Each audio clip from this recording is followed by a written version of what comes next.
kacau memang. Zikir berjamaah kok disebut nyanyi rame-rame. Fatwa Wahabi ini bukan karena tiada landasan, tapi ini karena mereka berpegang dan taklid buta terhadap pendapat Ibnu Baz yang menilai zikir berjamaah hukumnya haram dan termasuk bid'ah sayyi'ah. Sebagaimana disebutkan dalam majmu' fatwanya, hazal amalu bid'atun wa munkarun la yajuzu fi'luhu. Kata Ibnu Baz, amaliyah ini yaitu zikir berjamaah termasuk bid'ah dan perbuatan mungkar. Tidak boleh melakukannya. Karena ada sabda Nabi, barang siapa yang membuat sesuatu yang baru dalam urusan kami ini yang tidak ada darinya, maka perbuatan itu tertolak. Nah, dari fatwa Ibnu Baz inilah sehingga Wahabi Indo ikut-ikutan membid'ahkan amaliyah zikir berjamaah dengan mentaklid buta terhadap pendapat Ibnu Baz tanpa diiringi dalil satupun. Ketika kita membahas hukum zikir berjamaah, seharusnya dipandang dari dua persoalan. Yang pertama yaitu zikir, dan yang kedua adalah hukum berkumpul-kumpul dalam kebaikan. Jadi, coba jelaskan yang bid'ahnya itu yang mana? Zikirnya atau berjamaahnya?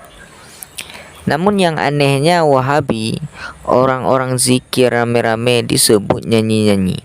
Orang dangdutan malah dibilang lagi istighfar.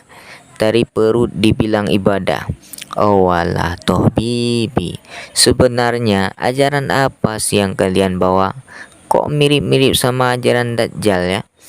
Kalian itu hanya butuh dolar bukan dalil. Padahal sudah jelas dalil zikir berjamaah, tapi masih aja ngotot bid'ah-bid'ah. Dulu kalian ngotot minta dalil zikir berjamaah. Pas dikasih dalil, sekarang ngotot zikir berjamaah boleh, tapi nggak boleh dipandu satu orang. Pas dikasih lagi dalil, malah ngotot nggak boleh zikir sesudah sholat karena tidak pernah dicontohkan Nabi. Dikasih lagi dalil, ujung-ujungnya malah main hujat di depan jamaahnya tentang orang zikir berjamaah, yang katanya orang zikir berjamaah adalah sama dengan bernyanyi-nyanyi dalam masjid. Pas ditanya bukti, ujung-ujungnya nangis, minta maaf, klarifikasi. Alah toh bibi. Padahal zikir berjamaah mempunyai banyak keutamaan sebagaimana disebutkan dalam hadis riwayat Muslim.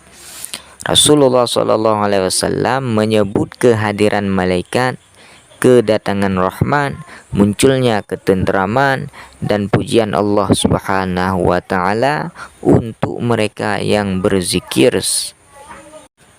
Keutamaan ini disebutkan dalam hadis riwayat Imam Muslim an Abi Hurairah wa Abi Sa'id Al-Khudri annahuma syahida 'ala Nabi sallallahu alaihi wasallam. Diambil dari Abi Hurairah radhiyallahu anhu dan Abi Sa'id Al-Khudri bahwa keduanya telah menyaksikan yang bahwa Nabi bersabda, tidaklah berkumpul suatu kaum sambil berzikir kepada Allah Azza wa Jalla kecuali para malaikat senantiasa mengelilingi mereka, dan rahmat pula menyelimuti mereka, dan ketenangan turun di hati mereka, dan Allah menyebut atau memuji mereka di hadapan makhluk yang ada di sisinya. Nah, dari sinilah landasan sunnahnya zikir berjamaah, baik zikir tersebut dipimpin imam agar serentak dan lebih bagus, ataupun tidak dipimpin imam, artinya zikir sendiri-sendiri. Jadi bid'ahnya di mana? Coba sebutkan letak bid'ahnya di mana biar jelas, supaya tidak asal-asalan muncungmu dalam menghukumi bid'ah. Jadi zikir berjamaah itu dipuji Allah sebagaimana dalam hadis tersebut, tapi malah dicela oleh Wahabi. Mengapa demikian? Karena memang misi Wahabi adalah menjauhkan kita dengan Allah dan Rasulnya. Justru zikir yang dilakukan secara berjamaah akan menambah nilai pahala.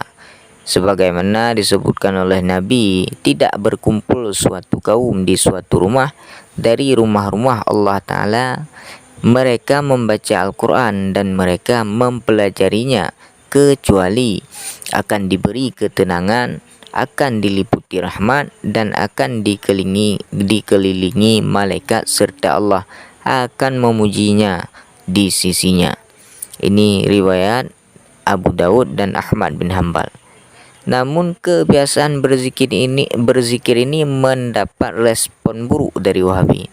Sepertinya memang mereka tidak suka dengan orang yang berzikir, apalagi dilakukan secara berjamaah. Ironisnya, dalam menghukumi haram terhadap zikir yang dilakukan bersama-sama hanya menggunakan dalil bid'ah. Ini menunjukkan betapa lemahnya atau bodohnya mereka terhadap referensi hadis serta terhadap pemahaman makna yang terkandung dalam hadis. Jadi jelas dari hadis ini bahwa berkumpul-kumpul untuk membaca Al-Quran adalah hal yang baik. Begitu juga zikir adalah suatu hal yang baik. Cuma pada Wahabi aja, yaitu yang mengatakan zikir berjamaah itu tidak baik ataupun bid'ah. Wallahu a'lam bishawab.